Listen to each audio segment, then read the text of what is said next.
Originally a cheap, plentiful, and man-made substitute for ivory, celluloid, one of the earliest of plastics, made its way into the manufacture of novelties. But it had one serious defect. It could burn. Welcome to the Kill It With Fire podcast, where each episode, a group of creative practitioners and academics from different disciplines takes a look at cult, neglected or overlooked motion pictures from the last few decades of celluloid, when movies were films. She should be dead. Now she wishes she was. It's a bit of a tongue twister, isn't it? You sound like you've gone all Sean Connery. I know we've got a link here with Jason Connery in the speaker. She wishes she was dead. She wishes she was, Winnie Penny. My books keep falling off. I blame my shelves.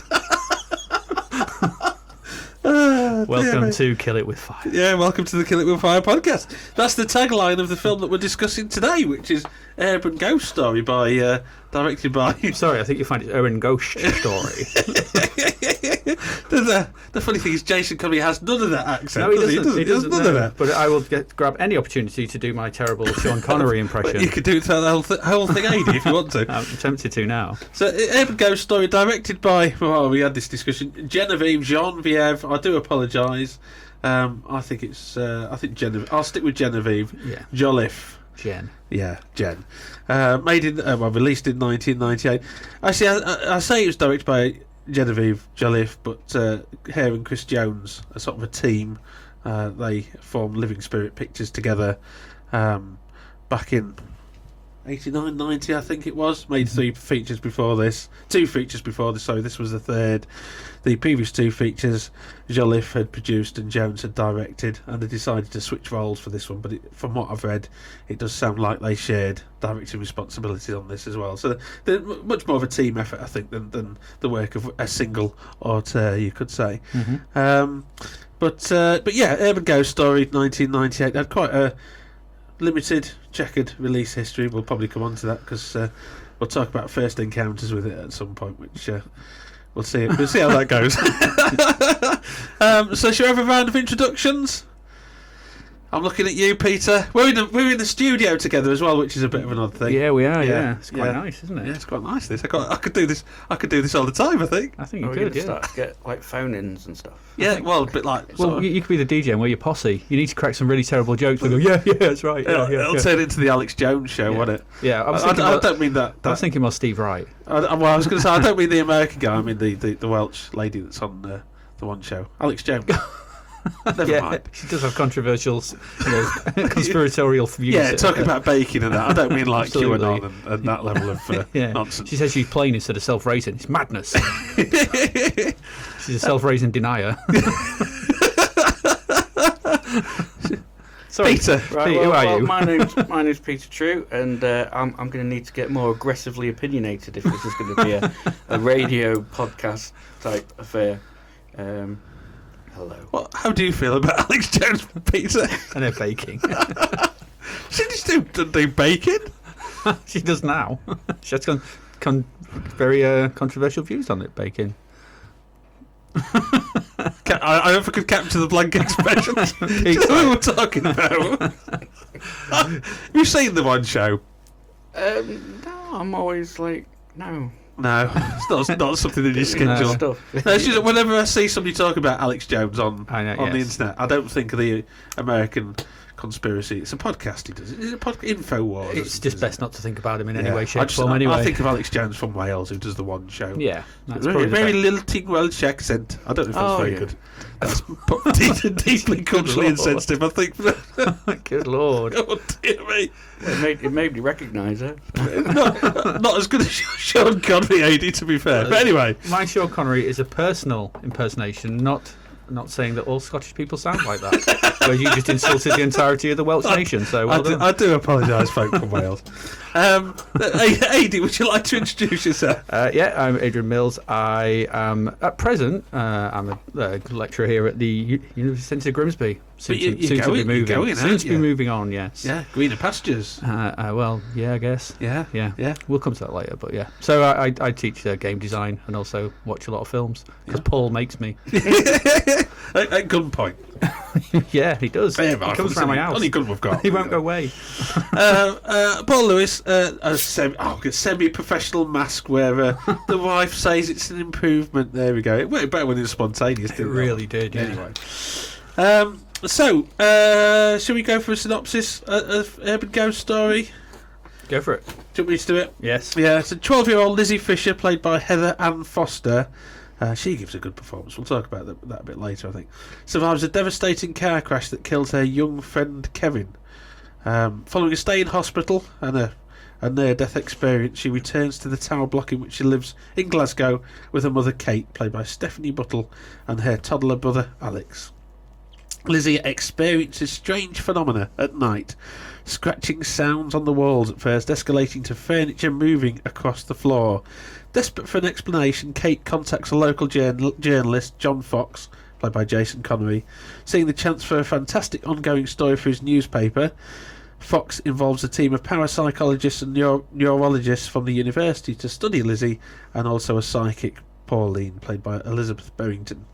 Meanwhile, Lizzie seems to be heading for a different type of disaster through her friendship with Wastrel Kerry, played by Nicholas Stapleton. Wastrel, is that an appropriate term to use? She's a bit of a ne'er-do-well, isn't she, I think? Yeah, miscreant. Miscreant, yeah.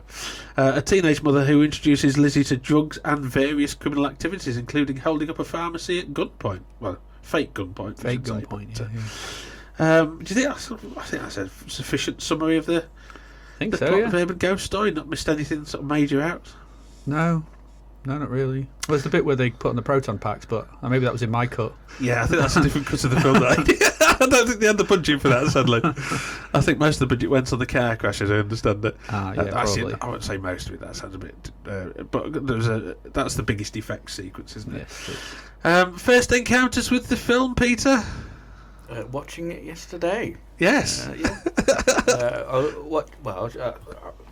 Might not make the final cut, but I was watching it in class, and I explained what I was watching, and they were like, "Paul's made you watch that, hasn't they?" And I was like, "Yeah." How can you tell? AD? Well, yesterday was the first time I watched it fully. I had glanced through it briefly because obviously you had provided it for me as some background material for the article we will hopefully... yes. The journal article we'll hopefully be writing on sort of British urban horror. Yes, yeah. Hopefully sometime down the line. So I had to skip through it, but yesterday was the first time I watched it fully. Yeah. Yes. Yeah. And before then, never heard of it. Yeah. I think its cinema release was very limited. I haven't seen it in the cinema. I did acquire a copy on DVD many years ago when it was released. So it'd be probably 2000, 2001. And I saw it then. I think it's been on television as well since. I think it was in 2009. It was on BBC One after Film 2009. I think Chris Jones mentions this on the Living Spirit Pictures website.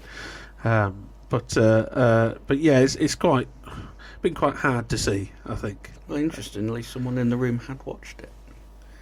So, I remember that. What, me? No. When he was teaching. Oh, seriously? Oh, right. Not that we actually do teach, just to let people know we do teach. We don't just sit in the film, set students off and then watch films. It's all let's pretend. But yeah, that's quite interesting. That Did any comments on it? Or? I don't think he was impressed. Didn't like it. Okay. But yeah. So I hadn't seen it for a long time before watching it again for this. It's easily probably the last time I saw it was I don't know where the DVD's gone. It's probably in the house in the attic somewhere. But last time I think I would have seen this was when it was on BBC One 2009, which is now 13 years ago. 12 years ago, 13. What are we on? 2022. We are on 2022. Yeah, there we go. Yes, a long time ago. Yeah. So in terms of personnel and production, did you either of you chaps find anything out about Urban Ghost Story? Well, who are we talking about first? Do you want to production people behind it? I don't mind wherever you want to start. Not really. I mean, I've not heard of them before. I mean, you mentioned that they were the people who wrote the Guerrilla Filmmakers Handbook. Which is quite a classic text, isn't it? Yeah. It's one of those things which you kind of get hold of, and you sort of look through, and it's just like, just do it. Yeah, yeah. And you when you actually mentioned that to me, I looked at this film, I thought, Yeah. Yeah. There's certain sequences in this where you're like, yeah, okay, Yeah. Well, I mean, the freely admit there's a chapter on Urban Ghost Story in the Guerrilla Filmmakers Handbook. I It's think a it's while the since I've original read edition. it, so... And they freely admit that, and I was looking at some stuff that Chris Jones had written for the Living Spirit Pictures website as well, and that there was a point where, rather than sort of spend 18 months polishing the script, they had to get the money together and make the picture, and that's the ethos of that book, It really, is. isn't it? Which is get your hands on the gear and make your film really, rather than deliberate over it too much necessarily. That book we did have on the reading lists of the whole film and TV production degree back in the day. Should still be. It probably still is on there. Just haven't taught any modules on that for a long time. But I mean, it's all part of that ethos, wasn't it, of the 90s of get out there with a camera and make stuff. I mean, think of the stories about Rodriguez. I was going to say Rodriguez, yeah. Peter Jackson, Bad Taste, And also, film we've also covered Primer. Primer, Shane Carruth, which was sort of 10 years later, I guess, but yeah, certainly that sort of ethos of get out there and make films with what you've got available to you. Yeah. You can roust up a budget. I mean, even back to Sam Raimi, The Evil Dead, and so on and so forth. Yeah. Roust up a bit of a budget and shoot some moving pictures. Yeah. I mean, I think that's quite an interesting, maybe a bit of a sidebar, but. Quite interesting how that sort of market, I don't know if it's the distribution end or what it is, but that market sort of disappeared, I guess, in the past 15, 20 years perhaps, even though accessibility to camera gear, stuff that you can record on, I mean, you can make a picture on a film on an iPhone, as Steven Soderbergh has done with Unsane. That was shot on the iPhone, wasn't it? I don't know if I think it's just changed slightly, hasn't it? Because I think, because your avenues to market are so much different, and you've got there's all studios built like that, Amicus and all the crap that they make for the Sci-Fi Channel, and Megalodon versus Octopus and things like that. So those sort of cheap. I think that's where that sort of the market Asylum went. The Asylum sort of thing. Asylum, not Amicus. Asylum. Yeah. So I think that's it. Kind of differentiated, and also as well, if you dare to trawl the depths of Amazon Prime, I suppose, yeah. If you go down there, there's some. Okay, yeah, this is where these people have headed to. Yeah. Because there's some unutterable things in those. A lot of found footage. There's some really good stuff on there, though. There is. I'm not saying it's not all good sort of thing, but that's where this kind of market seems to have gone to. Yeah. In the sort of lower reaches of those kind of streaming services, and I imagine because there's so many streaming services out there now, and I don't know what I've had Shudder for a little bit, and things like that for horror. That's where they've gone. So it's not that it's dipped. It's just that it's not. The outlets are different. It's not viewable because you'd walk into Blockbuster or something and maybe see these weird DVDs or whatever, and so I'd buy that for $1, and then regret it. I think sometimes the purpose is an outlet as well. So you can have something that's made as a fan film for a particular interest or something, and you've got your Facebook groups or whatever that enjoy it, and it was made for that, and it's just distributed through that, and it never exists outside of that. Yeah. Yeah, I think so. Yeah. To make a film and to show it doesn't necessarily have to have an impact on the outside world. But so it might be happening, but just that's a good point. And I would also argue as well, if you're saying 15 years ago was the birth of YouTube. That's true. Yeah. And if you look at people making films, where are you going to put it now? Yeah, you put it on YouTube.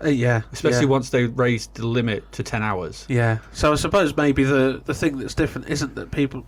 It's not that people aren't making these indie features, but that they're not getting the same buzz they would get if they were hitting cinemas or straight to DVD, because the outlets are so diversified. Yeah, and then the people are sort of making short TikToks. They're making, what was that one that was that used to be, you only had 6 seconds, Vine.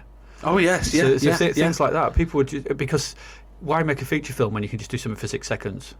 And make loads more money.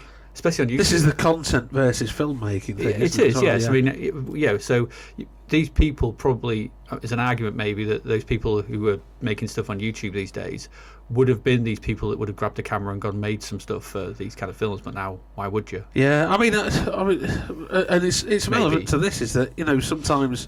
I venture onto YouTube in an evening when I'm working. I've and you've had a snifter of Cointreau. That's why. Hence why I know about like strange things like Alex Jones from Infowars. But also there's a lot of sort of spooky content on YouTube, isn't there? A lot of urbex crossover with haunted house. People going into. Is he a rapper?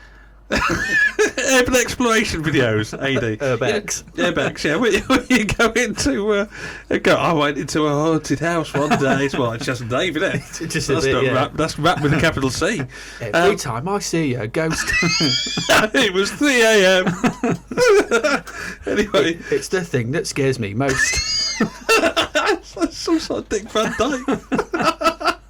Where were we? But there's a lot of urban exploration videos on the Tubes of You, which feature people going into, what urban exploration is, Peter, don't you? Yeah, when people go into abandoned buildings and stuff. Yeah.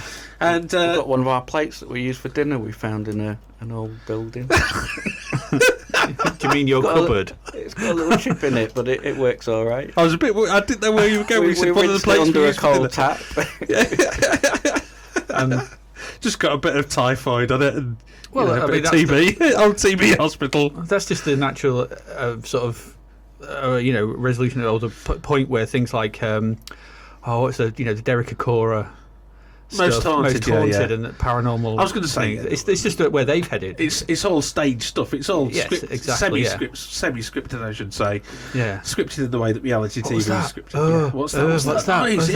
Look back on the footage, you can see this white orb. Yeah, there's something upstairs. There's always an orb. Yeah, moving about. It's just Derek Acora's head. Yeah. Yeah, I mean, what I was thinking about when we were, talking about just now was like things like it's like Judge Dredd Facebook groups and things, the whole community, and they'll put together big fan movies. Big movies, yeah. They've spent a lot of time and they're quite good, but they won't go out of that group. So they've been made, they've been distributed, but they don't need to find an audience outside of there. Yeah. It's a bit like when your kids are battering other kids. No, I shouldn't say that. Well, you give a video game to, what's the word? Sublimation, isn't it? Desublimation. Yeah. It's the example like we made in '92. So before, while I was at college, sort of thing. During the summer, we made a 51 minute horror film because it's just what you do. I mean, well, it's what we did. But it's just, we grabbed a camera, we grabbed some cameras from college, and we just went out and we shot over 2 weeks. Students with initiative. I know, it's 52 minutes. Yeah. When Reservoir Dogs came out, we got a video camera, got a load of suits and white shirts, and swore at each other whilst filming it. But we just go film in the church, filming the church graveyard and stuff. We didn't ask. So it's just that guerrilla filmmaking ethos. Just go do it. Yeah. So maybe that's where a lot of that impetus has gone onto like you say, fan films, YouTube stuff, and then those that do make narrative features. The other channels of distribution, as you say, Amazon Prime Video and various. There's lots of different streaming services in America, isn't there? Particularly. Well, absolutely. If you can dump stuff. If you look on your smart TV and you go to the store on there, you just go to the list of content providers. There's just pages and pages of streaming stuff that you've just never heard of. Yeah. So that guerrilla filmmaking sort of ethos is probably still with us. It's just how the stuff's shared. Maybe that's different, really. Excuse me. I know Jolliffe, who directed this, is credited as director, entered the Guinness Book of World Records as the world's youngest film producer. She was 20 at the time, and that was when she and Chris Jones founded Living Spirit Pictures. And this is her only directorial credit. She wrote and produced 2 films that were made by Living Spirit Pictures that Chris Jones directed. Survival Island, which was also released under the title The Runner, which is sort of an action film, I believe. I don't think I've seen that in '92. No. And White Angel in '94, which I have seen, but it's been a long time, because that was on a double bill with the Urban Ghost Story on DVD, I think. It was a double bill DVD.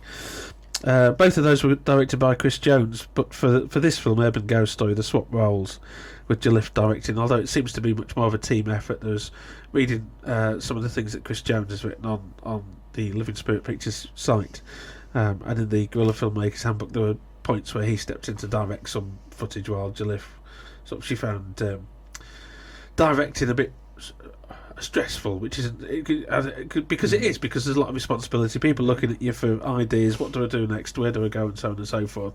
So they mention in the Guerrilla Filmmakers books there were times where she had to sort of step off the set for a break and Chris Jones would take over, and I do get the impression you know, that Jolliffe is a very sort of creative headspace person, and Jolliffe, Jones seems more technical.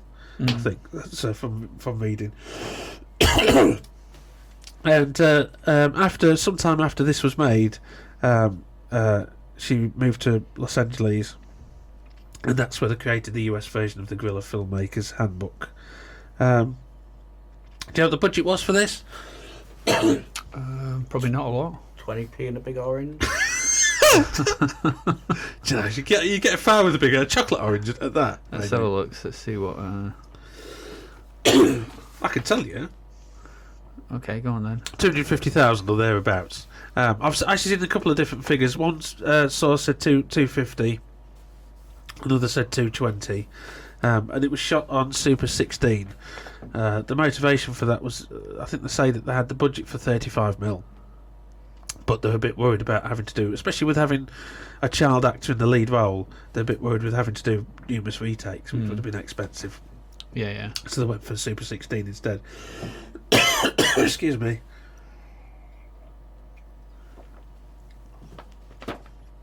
And the interiors were shot at Ealing Studios, which is where the production was largely based. Oh, were they? In that area, yeah. And It's not very said guerrilla. sorry? It's not very guerrilla. Well, they found that having that address gave them a bit of cachet when they were approaching people for various things. You know, say, oh, Ealing Studios. Oh, right, yeah.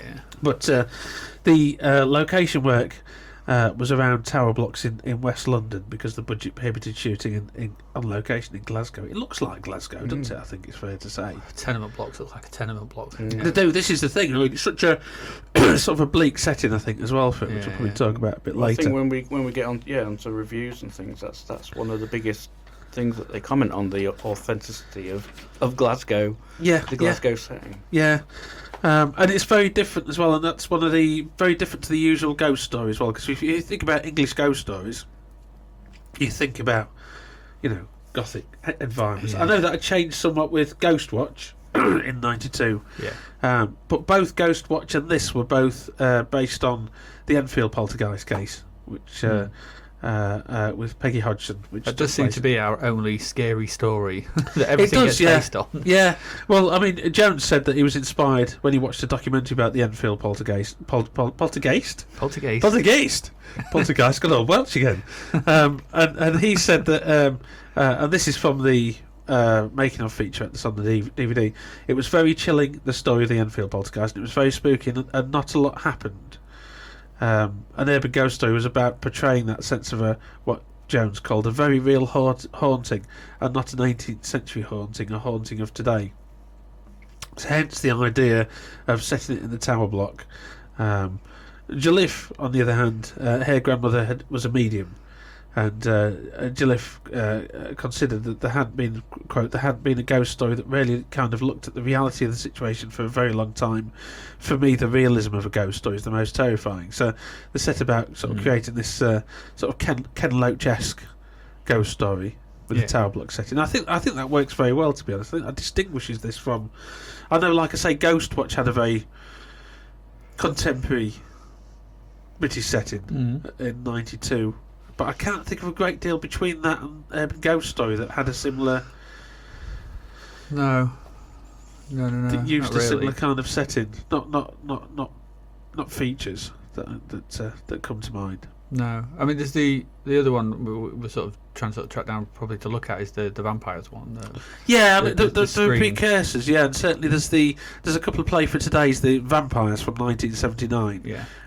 Which that was set in a contemporary council estate. Just isn't a it, council vampires? estate, Yeah, that's yeah, right. Yeah, and the kids sort of believe that I think, there's I think it's Liverpool, isn't it? I think it's Liverpool. Yeah, believe there's a vampire haunt in the cemetery, don't they? Yes. Yeah.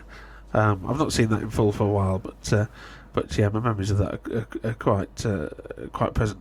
And there was a 1989. There was a play for today called Govan Ghost Story, which had a similar contemporary setting as well. Where would you throw? I mean, would you then go back to thingy like Whistle and I'll Come?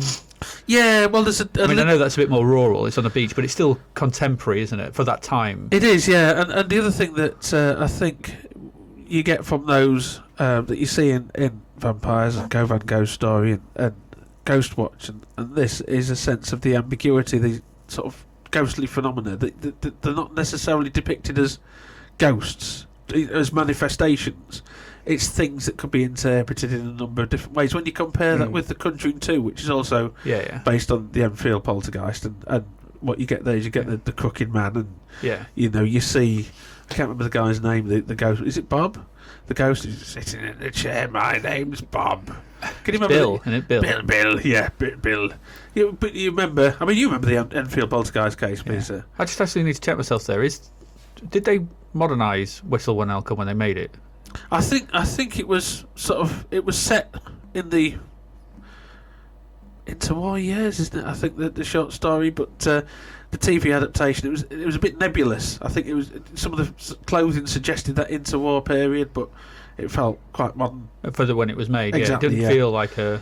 It didn't feel like a historical. No, and neither did. A lot of those. The play for today, the Ghost Story for Christmas Strand.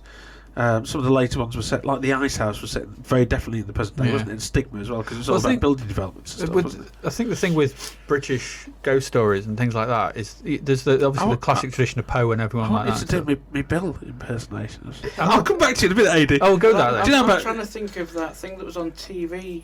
There was a thing about the Enfield Poltergeist about 10 years ago on Channel 4. It was quite a big documentary, wasn't it? Well, there was the TV show as well, the Timothy Spall. The TV, the Sky. Was it Sky? 4 parts, yeah. There was a ghost story on TV with set in Scarborough. Was it Michael Palin? In the lead role? I remember that. Yeah. I don't remember that. I can't remember what that was called, but that does ring a bell. But the Enfield Poltergeist, Peter, with the family in Enfield in London. Well, I just remember with Ghostwatch and things. I get to do my Bill impersonation, am I? I'm just going to crowbar it in somewhere. I missed it. Just put it. Everyone was talking about it the day after at school about this thing that had happened on TV, and I'd gone to bed early or whatever. Ghostwatch. I saw that. Crikey. Did you see that at the time, AD? Ghostwatch? Yeah. My mum and dad had gone out. I was about 14, 15. And I was petrified. They came back. They'd gone out for the evening because it was around about Halloween. They'd gone out to a friend's house or to the pub. And my mum and dad came back, and I was that scared I'd covered all the mirrors in the house. And I never lived that one down. It was properly. It was really. I mean, really well done. Yeah, I think Ghostwatch is brilliant. Sorry, Peter. Remember Me, I think. Remember Me, yes, yeah, with Michael Palin. I do remember that. I don't remember enough about it to speak with authority, but it was very effective, I think. And again, just that urban element. That's Scarborough, yeah, quite a spooky place, isn't it? But yeah, the Enfield Poltergeist, Peter. No, never heard of it. Yeah, the Hodgsons in 1970, when was it, AD 77? Yeah, late 70s, wasn't it? Late 70s, yeah. And living in a council house in Enfield, and various things happened, and the girls claimed that there was poltergeist and stuff moving about, and Morris...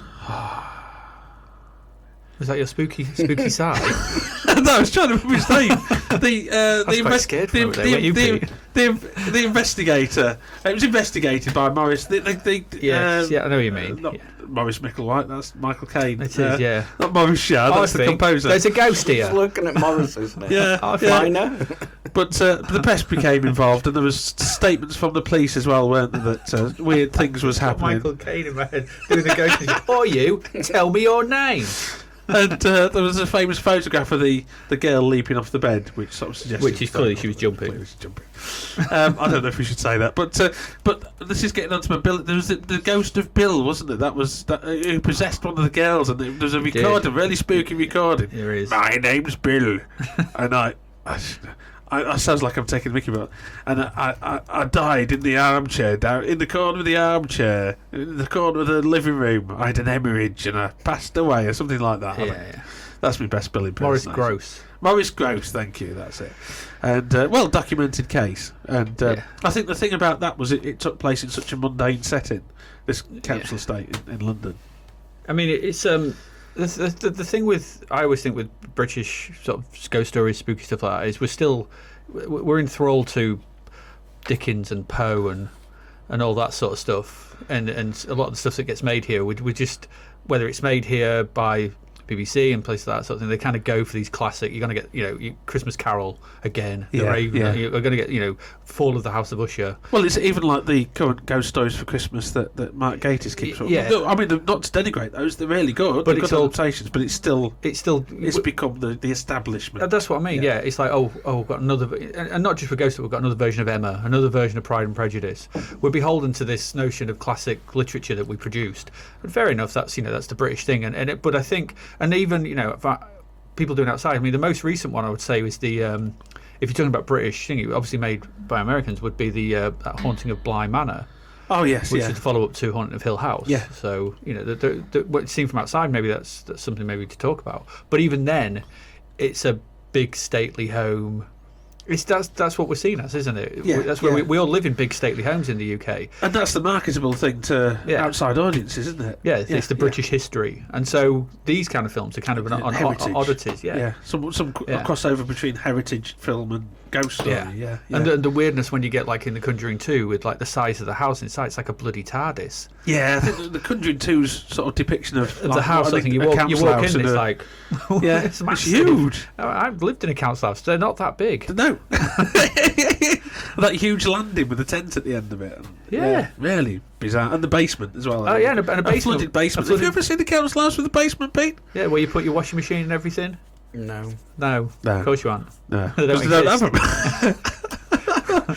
I'm sure. I've been in the house with a basement once.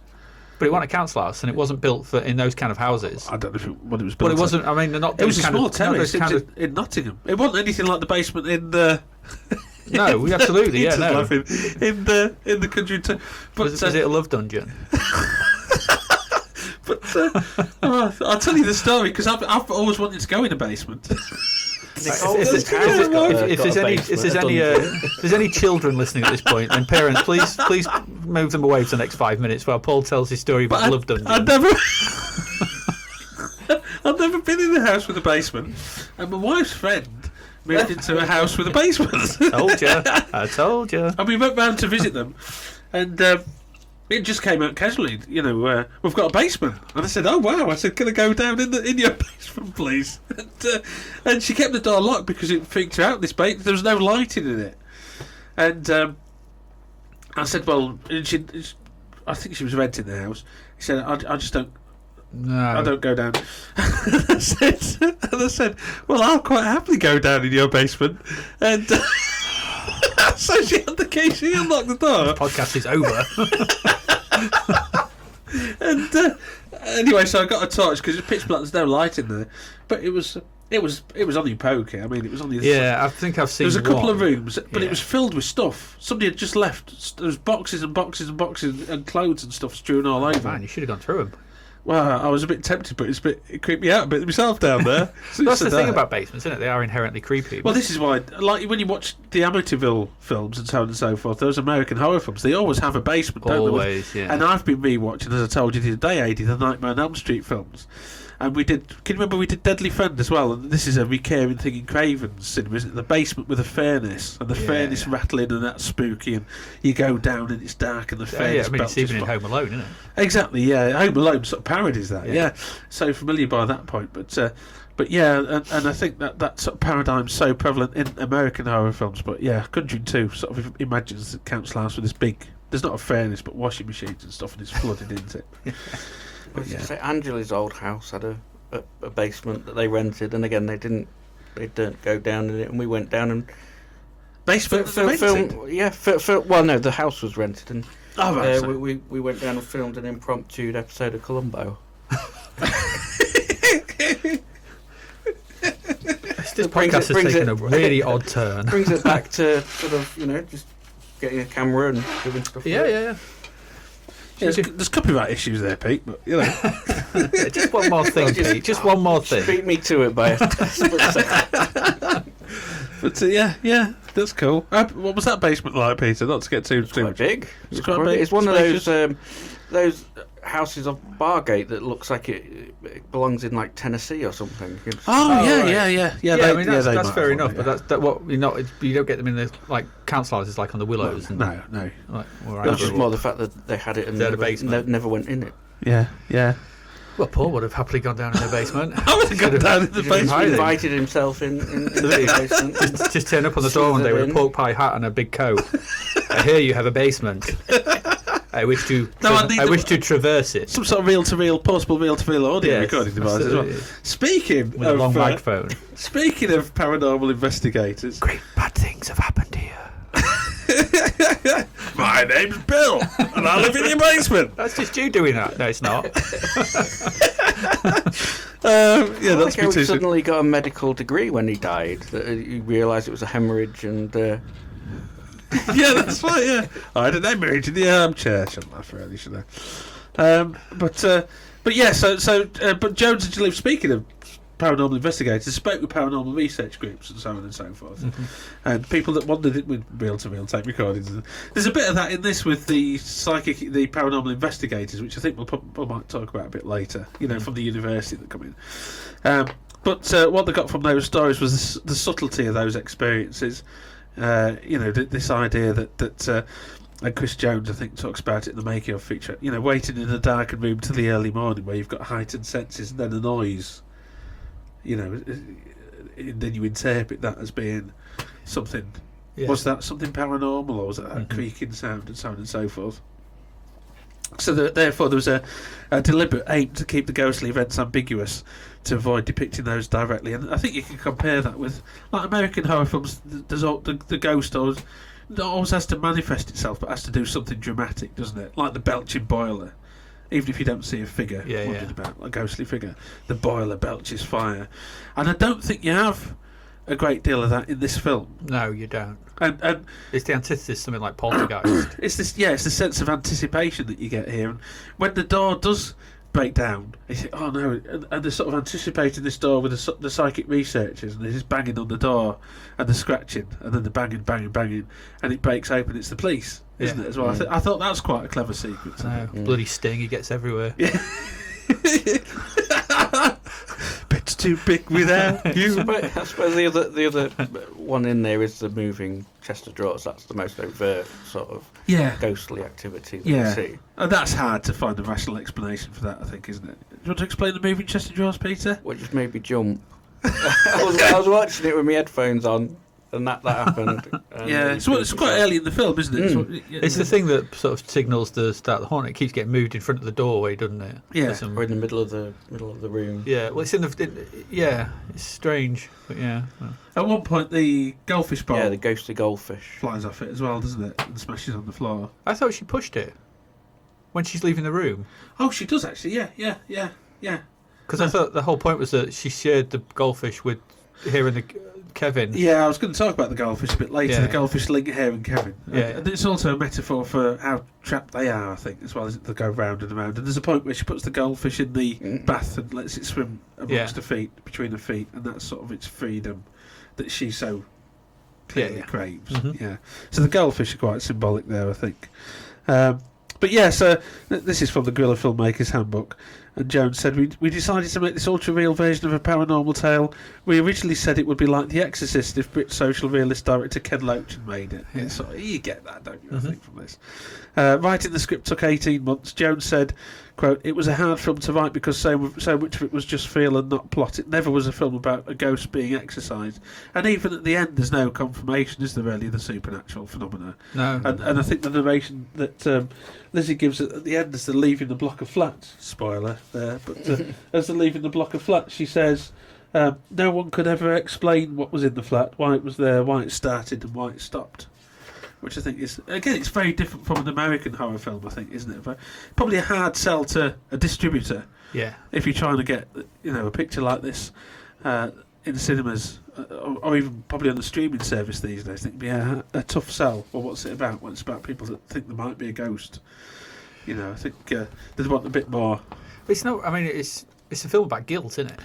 It is, yeah, survivor's guilt, and that comes back time and time again, doesn't it? That sense of, and with its payoff in the final flashback, as well. So the problem was, this is Jones again. The problem was always audience expectation of a ghost story. We knew the film wouldn't deliver the shocks that a mainstream audience would expect, and that it was too paranormal for your average art film fanatic. So we just said to hell with it. We fall between two posts, but it's a story we want to tell, and I think you've got to. I admire that. I think it's something that.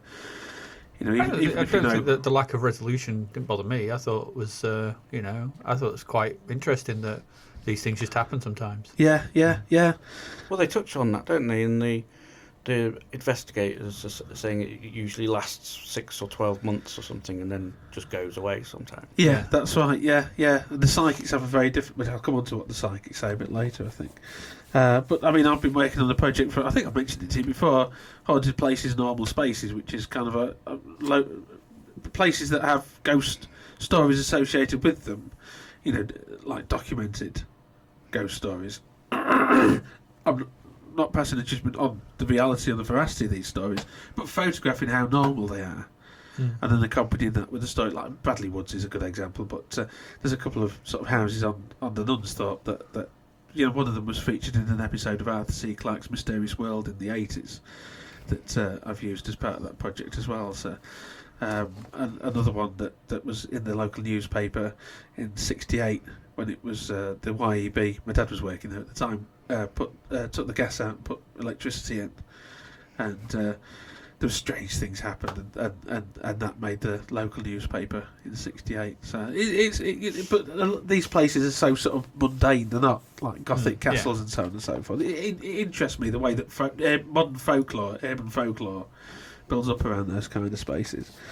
So originally, the Jolliffe and Jones wanted David Thewlis and Amanda Plummer in the adult roles. I presume Thewlis as the reporter and Amanda Plummer as Kate, Liz's mother. So, yeah.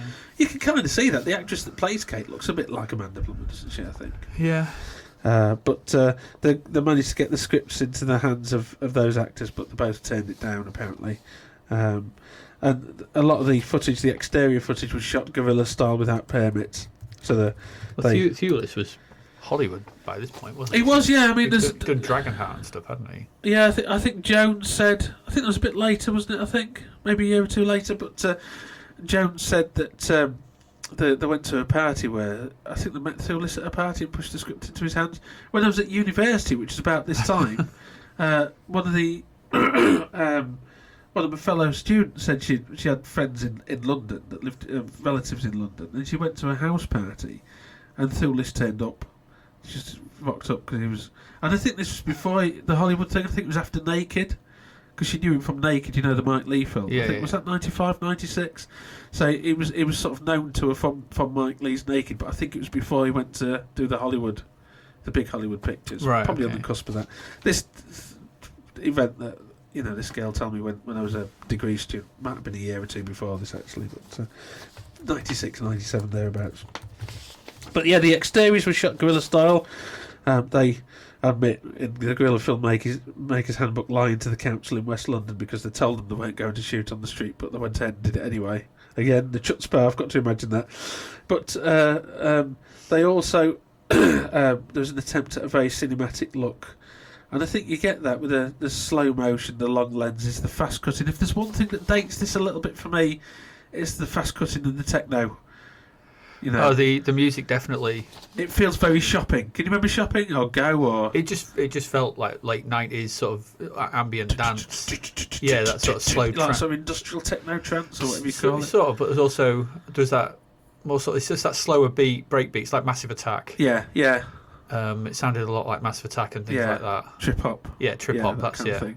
And then the montages. Yeah. And I think they were very much of the time. I think. And if you watch this, you think, that's late 90s British film. Very much so. Yeah.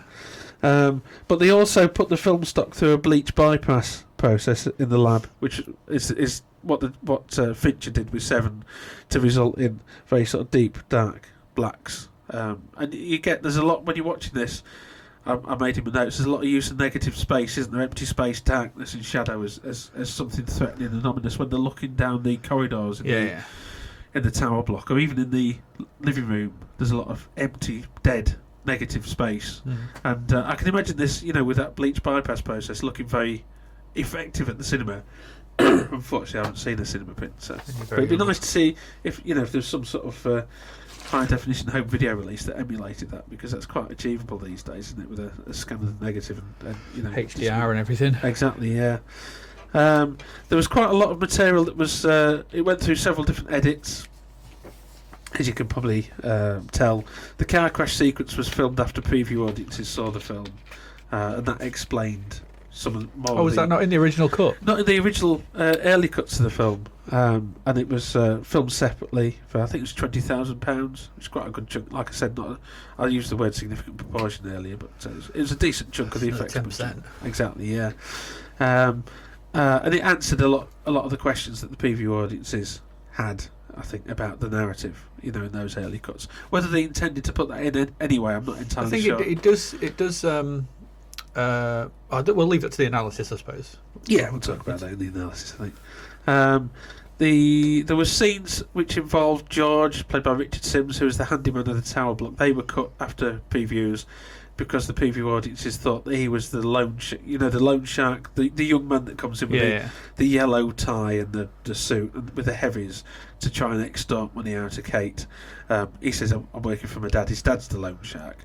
And preview audiences thought that the handyman of the tower block, George, was the loan shark. So that didn't quite work. So they cut that character out completely.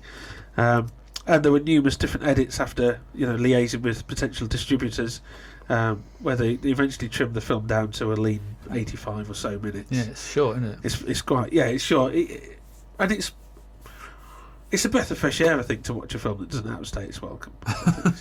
It feels like an episode of a show. It does these days, yeah. Like 80 minutes feels like a longer episode of a TV, like The Walking Dead or one of the bigger shows. But Jones says about this whole process, quote, and this is from the Guerrilla Filmmakers Handbook again, I think.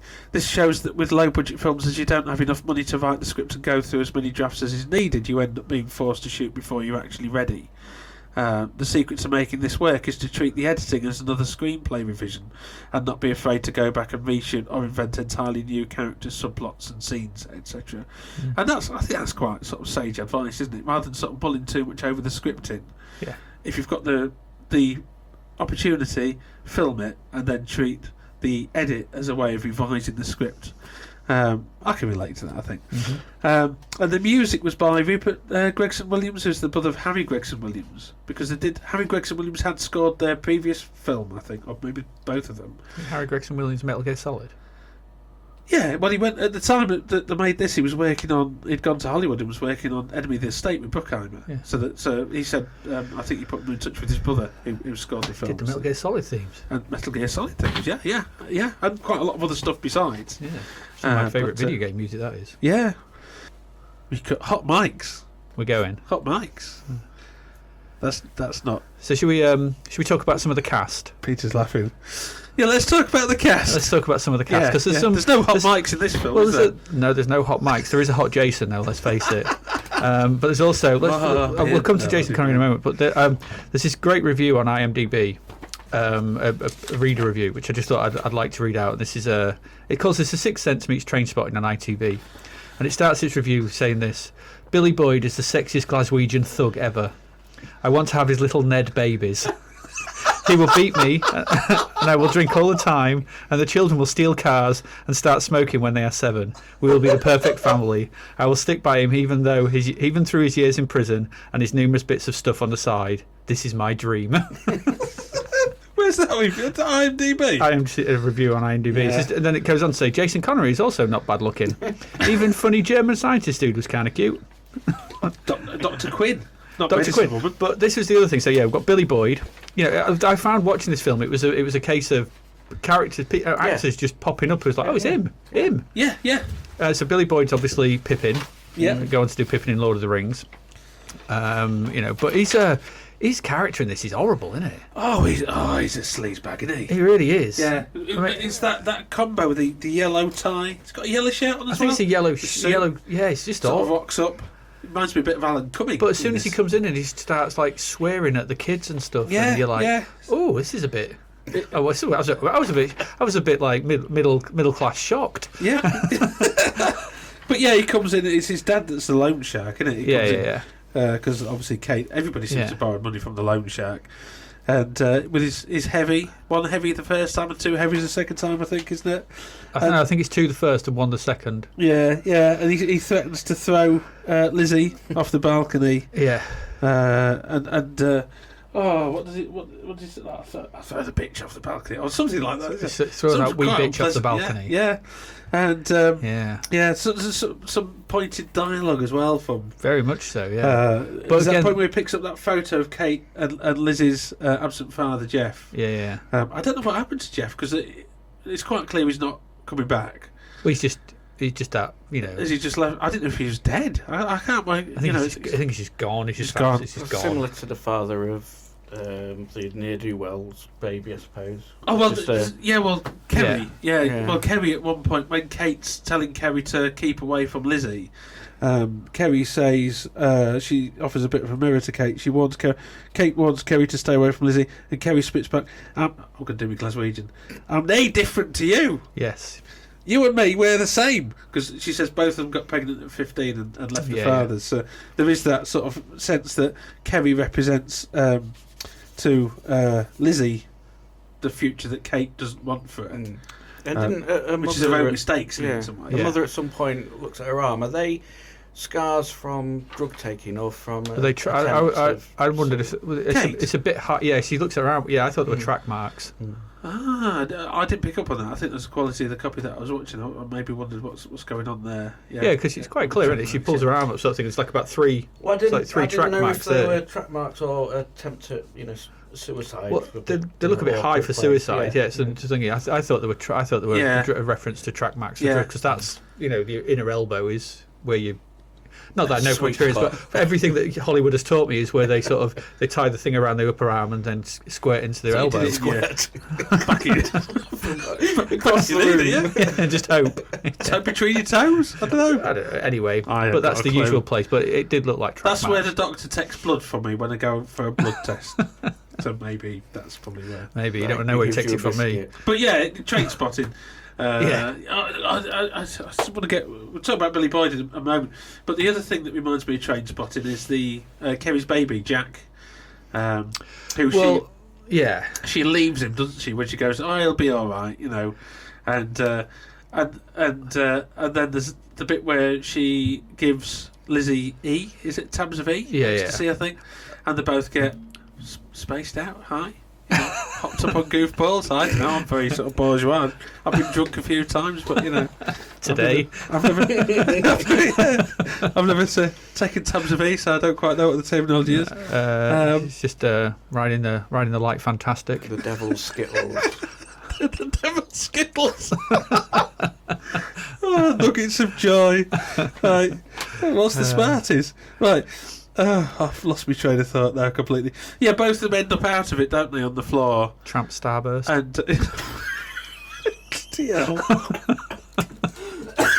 right, both of them end up out of it, don't they, on the floor? And when Lizzie wakes up, Kerry's choking on her own vomit, and she has to go to the hospital, and she's threatened with Jack being taken away by the social workers. And the last visit that Kerry gives, Lizzie gives to Kerry. She's sat there looking sad, holding the teddy. I thought that my one of the things I didn't like about this film sort of thing was I thought the social commentary was just a bit heavy-handed. I was going to say, it's like don't take drugs. Look, it's lead to this, and and I think that's a causality of it being 80 minutes. Yeah, there's no room for almost too much packed in. Well, I think this is the trimming, maybe. Yeah, that's what I mean. So they've tried to keep all these plot. They've tried to keep all these plot threads. Yeah, and it loses a lot of the subtlety. Yeah, I don't know. A longer film would have allowed it to sort of allow these things to maybe mature. Breathe naturally. I mean, I'm not sure about what happens to Jack. Are we meant to say Jack's dead, or has he been taken by a social worker? Because it's unclear, isn't it? The youngest boy. The young boy. Kerry's brother, yeah. No, Kerry's baby. Oh, Kerry's baby, yeah. Sorry, Kate's brother. But it reminded me of the baby in Train Spotting. You ever get sorry, yes. The baby dies. The near-do-wells. Maybe that's just me, sort of. I think she's just taken away. He's just taken away by Child Services. But there's that again. What you said about the social commentary thing. There's that point where Kerry, she's 50, she's a couple of years older, isn't she, than Lizzie, I think. Yeah. And she says to Lizzie that she gained a flat by being pregnant. She says, no, I've to do with Glasweed. Nobody to tell you what to do, when to get up, when to go to bed. You wait till you're 16, Lizzie. Get yourself pregnant. It's not good life. It's not good life advice. Tell the social you can't live with your mum, and then they have to find you a wee flat. She says, doesn't she? Yeah. And I mean, I don't know. I mean, that's sort of all the negative stereotypes in one, isn't it? But that they were prevalent, weren't they, in the 90s, I suppose? And I think it'd be amiss to say, we don't know people that have done that, because yeah.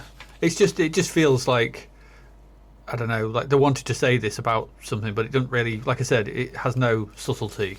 No, a bit like we're going back to Billy Boyd, the loan shark. There's no subtlety in his character. It's just no tonality there, is there?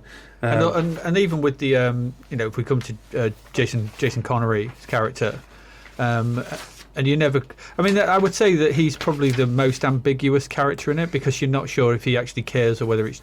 He's just trying to make a quick buck from the story. He oscillates, doesn't he? I think that's the thing. Yeah, one thing doesn't exclude the other. No, I suppose it doesn't. No, but you could say that he comes good at the end when he stands up to Billy Boyd. Oh yeah. Or he stands over Billy Boyd. Yeah, towers over him. It's like a giant talking to it. It's like David and Goliath. Yeah, it really is. And yeah, I like that. I quite like that scene. Yeah, and he pays off what Kate owes. By cheque, which is, I just think that's brilliant. Oh, that's good. Loan sharks take cheques. as long as they're stamped, double crossed. But it's a good scene, that, I think, when he stands. It is. Connor's character stands up to Billy Boyd. Yeah. I mean, at that point in dialogue, when Boyd goes in the first time to the flat, and he picks up that photo of Kate and Jeff, and he says, and Kate says his name's Jeff and he's coming back, and Boyd says they never come back, gone for good, and he throws the photograph to the floor, doesn't he, the framed photo, it smashes, and later we see Lizzie picking up the pieces, doesn't she, trying to rescue the photograph. But the other line that I like from Boyd is a bit later on when he goes into the flats, he's walking along the hallway, there's a couple of, should we call them smackheads? I think they look like smackheads. Yeah. Sitting on the floor. I don't know. Is there another term for that, Peter? You're chuckling away. Addicts, yeah. Let's just say people of an addictive personage. Just addicts. Persuade smackheads. And he says, Billy Boyd says, did he kick one of them? He says, used to be a nice place this before the fucking junkies moved in. Yeah. It is all very sort of social commentary, isn't it? And this idea that the loan shark sees himself as a tier above the people that he's feeding on, really. And it's I thought it's, like you say, it's very on the nose, and maybe with a bit more breathing space that'd feel a bit more organic and natural. I think that also was the case with the because you've also got the other strand, which is the social worker, and the police and the thing around that, which seems again shoehorned in the school and everything, and it just seems, I don't know, it just like they're trying to cram too much into 80 minutes. That was one of the things problems I had. Nothing seems just lurches from one thing to the next almost sometimes, which I get could be that's just life. It just happens. There is no rhyme nor reason. Sometimes things just and shit rolls downhill. Yeah, and you get this sense of things escalating as well. I think with that, because it starts off with after the accident, and Lizzie recovers, and there's the hearing, isn't there? The magistrate says, if your mother can't control you, the courts. Well, that's when the social worker gets involved. She keeps coming back and saying, well, Lizzie and her brother Alex are on the at-risk register. Well, they'll be taken off you. She threatens Kate, doesn't she, several times. And then when Kate goes to the authorities for help with the flat, and she's accused of making it up, and at one point even John, the reporter played by Jason Connery, says to his editor that he thinks Kate's concocted the story to jump the housing queue, which It's another thing I remember hearing about, haunted council houses in the sort of 90s. Yeah. That people Well, that mirrors the Enfield haunting. It does, yeah. Thing, isn't it? Where they were told that they were just trying to get to a better house. Yeah. Which in the version in The Conjuring 2, I'm not surprised. Well, it's a big house with a basement. It's a big house with a basement, but it's just got raw plaster with cracks down the wall and mould growing Black over mould everything. above the chair. It's just what no one would live in it. But then in the Enfield haunting version, it's just a normal council house. Yeah. Which is probably more realistic. Yeah. Well, one of them's British and the other one's American, isn't it? I think? Yeah. I think the Enfield haunting has American money in it, but personnel. Just further on the cast, the other guy I would like to mention is the reappearance of Tony from Die Hard.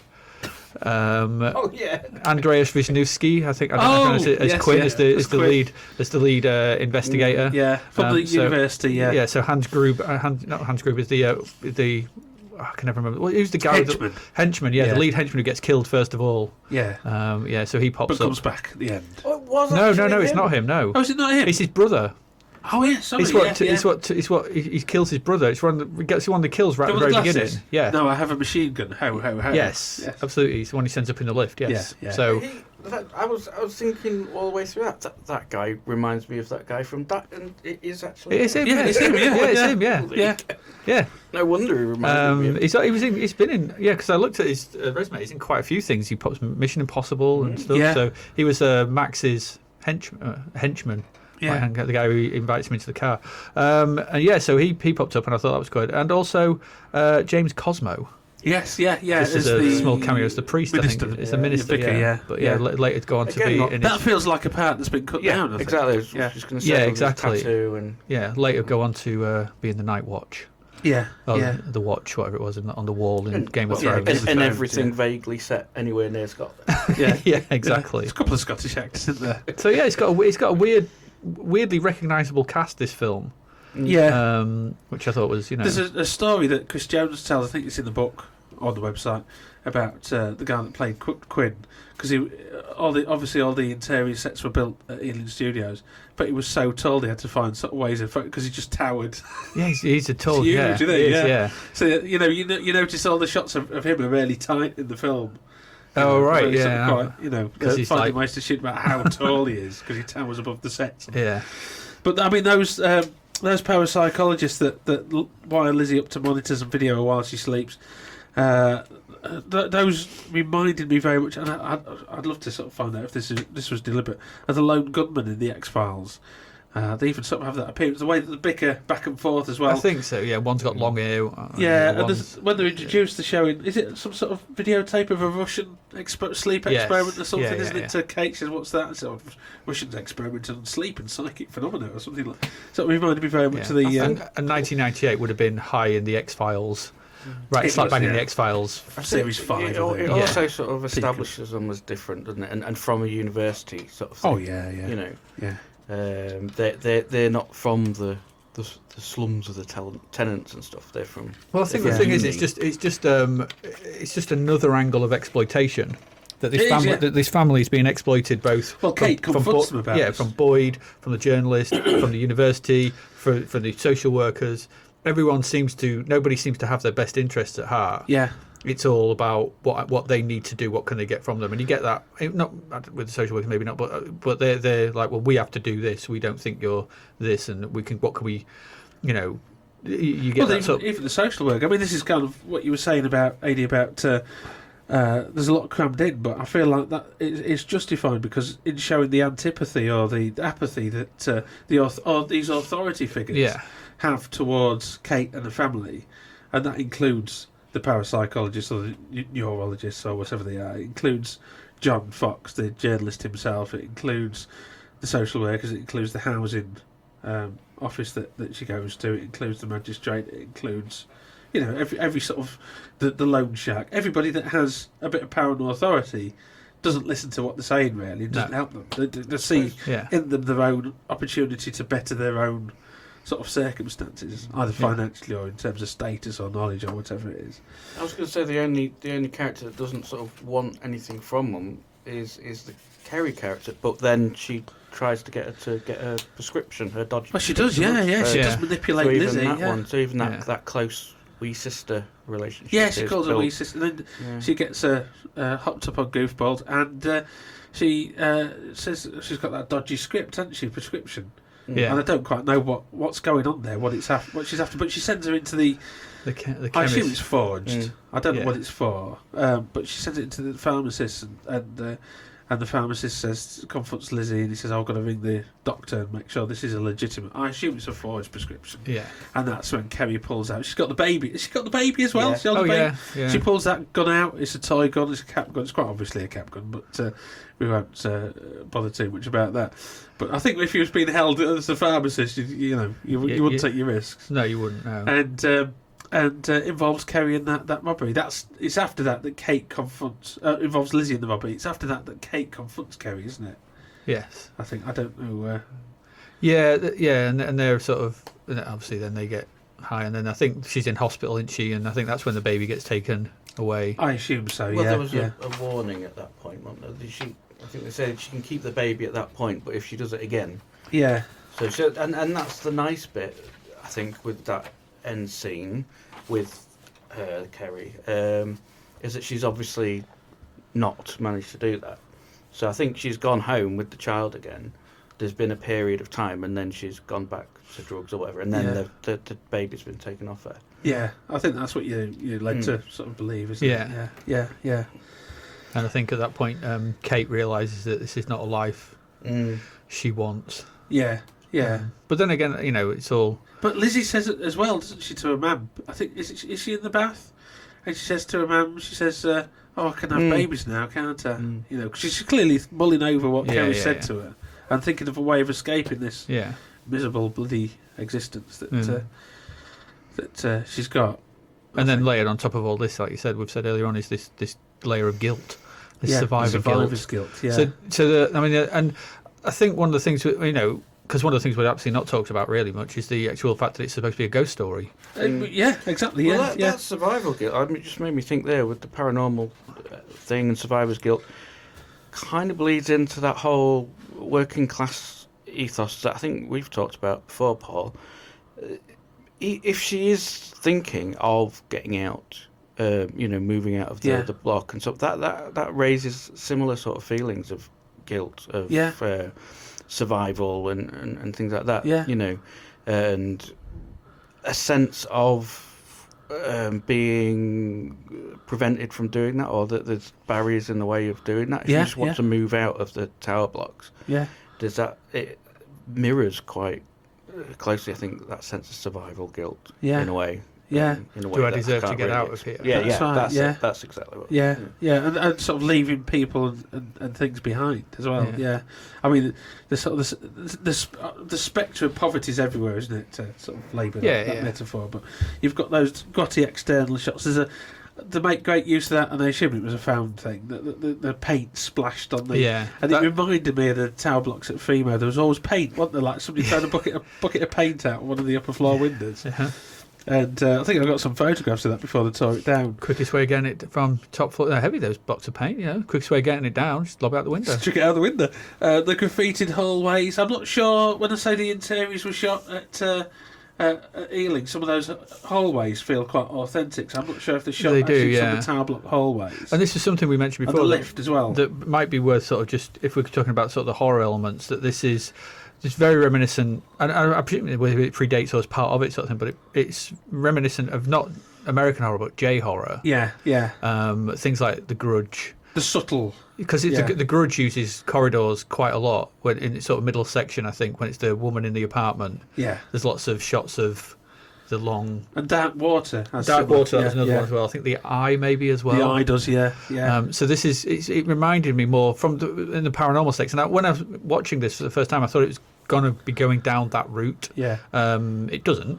Yeah. Not so much. But I thought we were in for its build-up is comparable, isn't it? Yeah, because I've got some comments about that a bit later. Yeah, go on. I'll just while speaking about the spectre of poverty, got to mention the pissheads that are drinking out of the cans on the bench outside. So that looks like a grab shot to me. I don't. It doesn't look staged, does it? It looks like a bit like Abel Farmer. People think they've just filmed. They've just gone out and shot. Just filmed the environment. I remember taking my kids to a playground on the Nunsthorpe, and there were babies at the time, and I put on the swings and that, and there's a fella come up with his mother. He was about sort of 25, and his mother was probably about sort of 30. Sorry. Dear. Bad joke. No, but the box up, and he had what was he drinking? I can't remember. And they had obviously his child, and he put his kid on the seat. I was nattering away. It's all right, like, but he was hammered, and she was hammered, and he was drinking Tenants I can't Super. remember what it was, but she had a big, the big bottles of Lambrini. Oh, She was just necking it out of the bottle on the kids' playground. And I mean, there was all right, but I just thought, them poor kids. Do you know what I mean? So you always that's two generations with him looking after this child, both plastered off the faces. Yeah. You know, but anyway, I don't not to stereotype, but it's one of those things. Not a stereotype if it happened. Yeah, but you got the texture of that estate, haven't you? I think very much captured very well. It reminds me a bit. Can you remember the Cabrini Green estate in Bernard Rose's adaptation of Candyman in America? That's the American equivalent. Do you remember the block of flats with the new one? The gangs? No, the original '92 Candyman. The block of flats with Virginia Madsen and her friend. I don't really as grad students go in. I don't really remember much of that one. Obviously, the new one is similar sort of thing. Cause I've not seen the new. The new one has the sort of a rundown sort of block of sort of area as well. So it's that kind of thing. Yeah, I mean, the Wire. Yeah, you know, I mean the original Candyman was anything. The Cabrini Green projects that were torn down because they were so sort of crime-ridden. Yeah, but it's got that texture to it. I mean, the original story that Candyman's based on by Clive Barker was set in a council estate in Liverpool. I don't know if you've read that in the Books of Blood. I will have read it because I've read the Books of Blood, but I don't remember. And the other thing that catches me about that environment is the school. That's the dingy sort of grey 50s, 60s build school, isn't it? As well. Yeah. It feels very sort of authentically miserable. Yes, yeah. really high ceilings and that's right. Yeah, white and big windows. Yeah. But yeah, back to the J horror thing. I think that I wrote that down, and that was a couple of years later, wasn't it? The J horror explosion with the Ring and Audition, and then the Ring and the Grudge. It was, yeah. So this sort of predates it, really. I think in some ways, and it's that eerie, the wind that seems to constantly blow through the corridors. Ooh, yeah, and that puts you on edge, doesn't it? I feel scared. But there's that frequency that disturbs the. What is it? I can't remember what it is. There's a certain frequency, isn't there? That if you want to put people, unsettle them, you can. And I wonder if the wind sort of taps into that because. This might be completely random, but as part of the radio module, we look at during the Vietnam War, the Americans played psyops. They played this sound. It was very much on the frequency, but it was like ghosts of ancestors telling people to go back home and stuff like that. Yeah. Weird. So it's a bit intense, isn't it? Yeah. Cool. Yeah. But it's I think as well that frequency. Did Gaspar Noé use it on? Is it irreversible? That droning sound. Probably. Yeah. And I just think the consistency of that eerie wind. I mean, I have to admit, I've revisited this in the evening.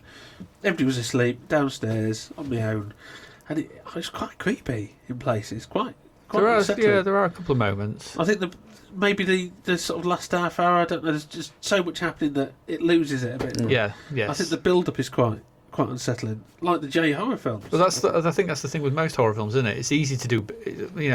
Ask Stephen King. It's easy to do build-up. Yeah. It's easy when you don't have to explain anything. It's easy.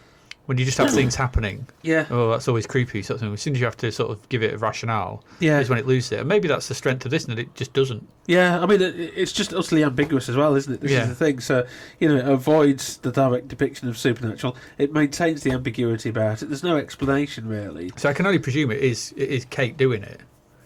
Well, it's Kate doing it, and pushing because you must push the when the mother's turning away. Yeah, when the mother's turned away, maybe in a fugue state, perhaps. Or... she's obviously. And I think that's the thing that it's saying. Well, that's what they said about the Enfield Poltergeist, and the girls were. And what it boils down to is that sense of the fact of because what we find out. Do we want to spoil the end? Do we want to? Yeah, go on. I mean, because what we find out, sort of things, the car crash that you've alluded to, you said, which is the driving the instigating incident in the whole thing. Linked by the opera. Is Linked it by the Traviata, is it? I think. Is it Puccini, isn't it? Is it Puccini? Yeah. It's Puccini. Yeah. La, It's la, Untouchables, isn't it? La la la. It's the Traviata. I think, Yeah, isn't it's what's used in the Untouchables when he Yeah. does all the shooting and stuff, whatever. it? Yeah. And so this car crash, you find that she gets let off for because death by misadventure because she Because it's believed she Kevin was the was driving, passenger. yeah. Yeah. And then you find out at the end that she was actually the one driving the car, and she has Hopped up on goofballs. hopped up on goofballs as they were, and they drive and they're thinking, and then she gets flung from the car, and she turns around, she sees him still in it, and That's then, awful. That and he's like, because Kevin's a lot younger than there as well, isn't he? The child, I think he seems to be. I don't know, I'm not sure, but then the car goes boom. Oh yeah, because they were carrying like several tons of TNT by the look of the Well, explosion. I mean, the explosion we is talked so about crazy budget, mad, yeah. but- Yeah, I saw a comment. I can't remember what review it was, but it said, trust Lizzie to be driving a car burned down with like 4 tons of like C4 nitroglycerin or Yeah. C4 or something Yeah. like that. But So it's a big explosion. Isn't It is a big explosion, but it's it's ramped home that therefore the kid dies and it's her fault, and then the end Is that a sequence. Glaswegian death? Yeah, the end sequence where she does fall, she climbs out the window and falls. She and throws lands, herself off the balcony. But then it's the mother of a friend who sort of claws her back in, and she forgives him, and it's that moment of forgiveness that. Yeah, Yeah, there was I've got it mixed up with a social worker. Echo of No, it's the mum, It's isn't the it? mother. It's the mother of Kevin. It's Kevin's mother. isn't it? Because Clockwork Orange sort of moment, perhaps there, the realization that of the mother that she killed the son. And I don't know, this yeah, sort of yeah. But it's also redemption, isn't it? Yeah. because you've had that scene where she's gone to talk to her earlier on, I think, or someone else. No, She's told us, Jason Connery does, doesn't he? Get away with you. Yeah, I'm not telling you. And then she goes back in, and then the life of like the husband's just there with like I 4, didn't want to see you anymore. yes, and like four cans of Stella. I'm or available for something. bookings. Please, Welsh take, accent, please, Scottish accent. Please take him away. And it's just that he's just sat there with 4 cans of Stella. And it's just, just looks, the whole life has just been wrecked and ruined, and Yeah. so, and that obviously then she has, because she's not in it very much, the mother of Kevin, but obviously that arc is quite simple, and she comes to forgive her, I guess, at the end, and doesn't want her to die. I Oh guess. my God, you killed Kevin. Yeah. Same year, wasn't it? South Park '98. But they're connected Kenny. usually by that was Jason to Kevin. It was for comic effect, that AD. I didn't even get the South Park reference. Okay. But they're visually connected by the motif of the goldfish, like you say as well, because there's a and it's the identical bowl, and at the end of the round bowl that Lizzie's got, and Kevin's family presumably it's his goldfish, and at the end, after that car crash or before it, the big flashback, there's a shot of Lizzie and Kevin together holding these goldfish proudly in the kind of bags you used to win them. I don't think you can these days. That's the days of that are long gone, aren't they? But you'd win the goldfish at the fair in a hook a duck. Did I miss it as well? There was a shot when they're also both the goldfish are together in a bowl. Did I imagine that? I think that's the end. Which represents that they've got. Is that back in Kevin's place or was that hers? I can't. I don't know about it. Hers, isn't it? So she's taken his goldfish. I think is that so. right? Got him in the car, and she's got him in the car. So Yeah. she's taking him with her still. She's Yeah, not it's the letting redemption, him go. isn't it? That's what I mean. She's got over the survivor's guilt. Yeah. It's symbolic, isn't it? But the goldfish also represent entrapment, as we said earlier. Yeah. The sense of entrapment. Yeah. So she's taking him with her. Yeah, She's freed. Yeah. I must admit, my animal empathy kicks in whenever I see a gold. So often you see fish tanks smashed, and the poor fish. It's amusing to filmmakers to film fish flapping about and drowning on the floor. They do that with a goldfish in this, and I want to intervene. And well, it could have been worse. It could have been was it Fish Called Wonder? Yeah, Mondo? yeah. Could have been like one of the Mondo films where they shoot elephants or something, I suppose. But I don't know. I've got a tough, cynical exterior, but I don't like to see genuine suffering on films. And poor little fishy. We suffer enough watching. We suffer enough watching some of these. Man. We was talking about actors. I don't know if there's a review on the performances. Someone. I for Film review by Agnes Wolfe Murray, who must know what he's talking about when he's reviewing this Glasgow Called Agnes? film. Yeah. I think that's a woman, Pete. Oh, is it? Agnes. Oh, Angus. Angus. Sorry, Angus. Sorry. I thought you said Agnes. Yeah, I probably did. Angus. You're Scottish then. But, Yeah. Agnes. Are they Angus. about these Agnes. films? Angus. Jesus, are we going to end soon? But he says Foster's performance is so powerful and moving, it leaves scars on the memory.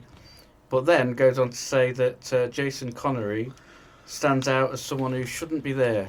And beside Foster and Buttle, he knocks on wood. I didn't think. I think he works quite well in this. I thought it was alright. Yeah. I know there was a bit of an issue that they had because the actors were wearing their own clothing in scenes, and I know there was a bit of an issue that they had when they were making the film that Connery turned up in clothes that they felt were too smart for his character, so they had him swap his trousers with the cameraman. I think it was. Can you imagine? Swap your pants with that guy there. Sounds like something from Would I Lie to You? But I think his performance is good. He's sympathetic, and he's quite, like you say, he's quite ambiguous as well. It's you don't know whether he's on their side or not for quite a lot of the film. Yeah, he sort of oscillates between being sympathetic and being villainy. Yeah, because he wrote because they get him, don't they? Because he wrote that story about the UFO being seen, didn't he? Yeah, that's right. It's clearly, quite. And there's that business with the photograph, isn't there? That spirit photograph when the psychic has that psychic do. Yeah. And she's holding Lizzie. Yeah, I completely forgot about that. Yeah, that's quite yeah. unsettling. And it's a good performance by the woman that plays the psychic there. But and she says, "Oh, he's coming for you." It's like the portals of hell, or the level of first level of hell's opened up, and she's clearly seeing something. And there's that photograph that Connery's character gets, and Lizzie looks at that later, and I wasn't quite sure because that comes not long before Kate confronts Connery about exploiting the family, and I wasn't sure whether we're supposed to see that photograph. Is it supposed to be a spirit photograph? Or No, is no, it a he doctor faked photograph? it. He faked it. Yeah, you see him earlier doing it on the computer. Yeah. Oh right. Yeah, there is him doing something to the photograph. Manipulating. Yeah. Yes. Yeah. I mean, because I mean, just go back to what the psychic says. I mean, when the psychic comes in, I like that whole sequence. I think that works really well. And she's accompanied by the fellow, isn't she? Yeah. And she says there are 3 entities in the home. There's a lost spirit that she's told to move on, and she says some people don't know they're dead and just hang around. It's all very Derek Okora, that. Very much so. There's a what she calls a quote mentally subnormal man that's responsible for the noises.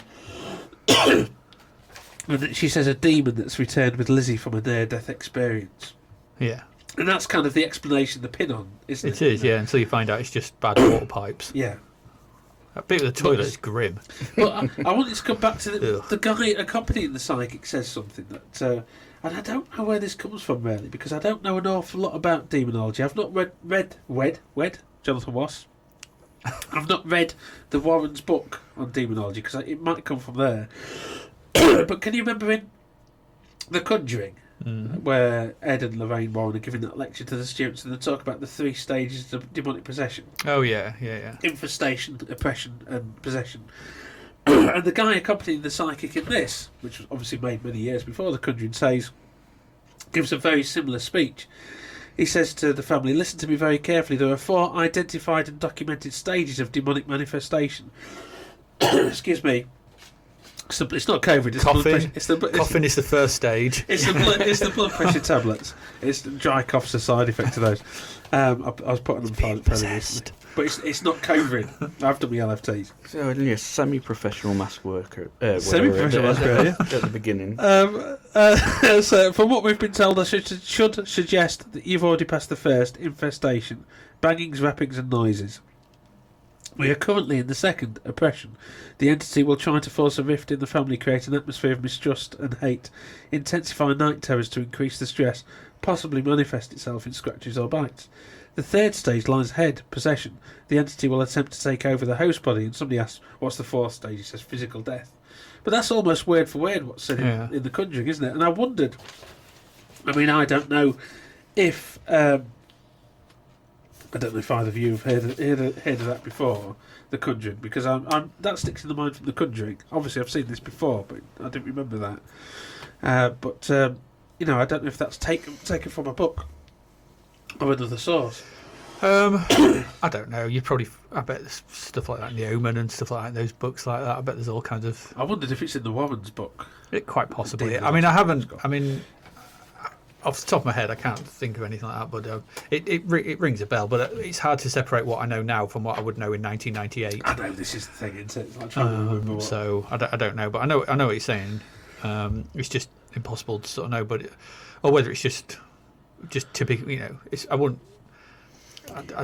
mind it. Imagine it's that hard to sort of find sort of church doctrine on it. And I suppose you've got the stages of possession, the stages of hell, levels of hell is mentioned, and then I suppose the stages of grief. Well, it would, whether that's a through line, a thread, yeah, that's actually good. Yeah, and also as well, if you want to sort of whether the you said something about, what was it, the second one, the third one, was it, where there's marks and they would attack them? Yeah, that's oppression, isn't it? So oppression, whether that's when the mum looks at the scratches on her arm. Oh yeah, that's interesting. Whether the track marks, whether they're not track marks, whether they're scratches, because they're ambiguously presented. Yeah. There's an interesting point. There's no reference to them at any other point. No. I mean, so there's a lot of stuff like that it's just you could read in certain ways. Exactly. Yeah. So maybe she's got these scratches from somewhere, and then she doesn't want to admit to what's going on. Yeah. I mean, it's like the sense of escalation and the haunting from the sort of the creaking and the scratches on the walls, and then the creaking and the growling. Some of that's explained by the water pipes, some of it isn't. But then there's that point where there's the banging on the door, which happens a couple of times. Maybe she killed Dad. Yeah. That's why he's gone, and she knows he's not coming back.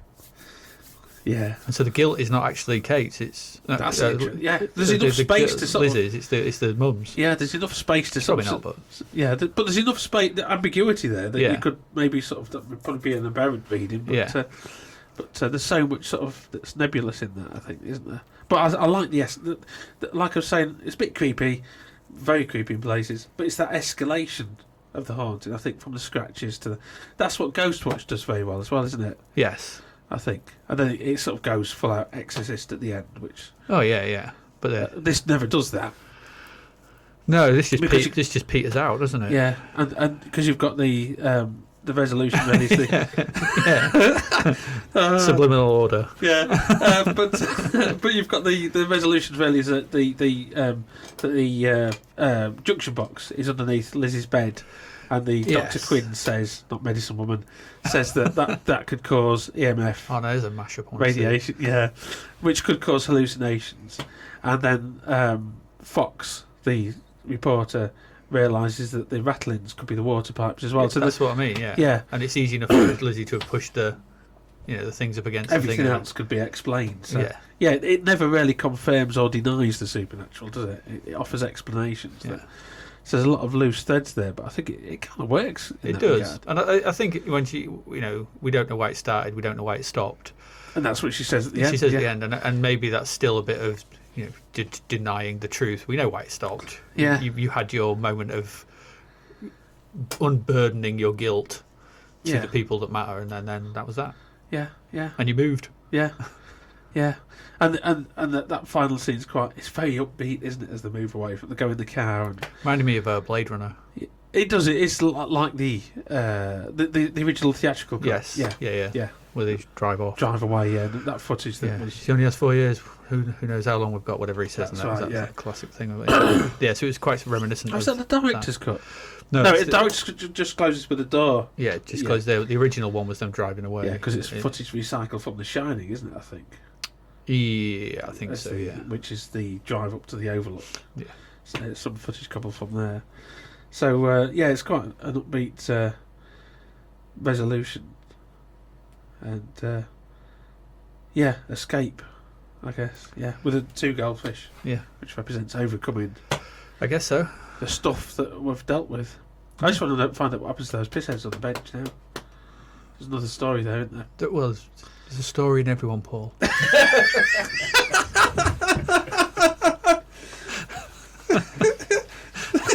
They're all around us, you might say. But the ambiguous depiction of the supernatural, I quite like that. I think it's very non-Hollywood. Oh yeah, definitely, yeah. Do we have any sort of closing words about Urban Ghost Story, Peter? I liked it. Yeah. Anything specific? stuff that happened. Your lecturer dollars at work. I think it was interesting to see, I think at the beginning, to see some of those horror sort of tropes and things in a different setting and stuff.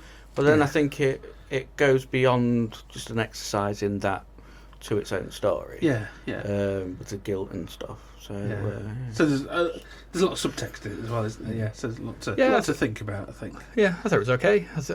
Don't outstay its welcome, like you say. Yeah. But I actually do think what am I about? I do think that it could have been longer. I think it's. Yeah, I think the cut is too sharp. It's too harsh in it. Some of that shortness works really well. Like the heavy guy, the guy in the suit, Pippin, whatever. It's clear that he's probably beaten half to death by his dad all the time. He's got that sort of stutter sort of thing. Yeah. So there's loads of backstory for him as well, but you don't need it. No. He just comes across as a really nice, rounded character. But it could have done with a bit more room to breathe, I think. Yeah, this is. But then some of the other ones feel a bit rushed. Yeah, they just feel a bit. It's like it just from time to time it just lurches from scene to scene quite quickly. Yeah. Like there's I think something goes on and then suddenly she's been through everyone to sort of demand a new house. Yeah. That scene, and I know that's kind of eliding time, and you kind of do that because you really need to see it sort of thing. Yeah. But the other thing I would say is that on occasion, I think the script is a bit leaden. Yeah. And a bit not particularly well delivered, and I think some of the lines, some of the lines are quite clunky, and it's hard for they're just a bit. They feel like they're saying lines rather than being natural. Don't feel like someone would say sometimes. Yeah.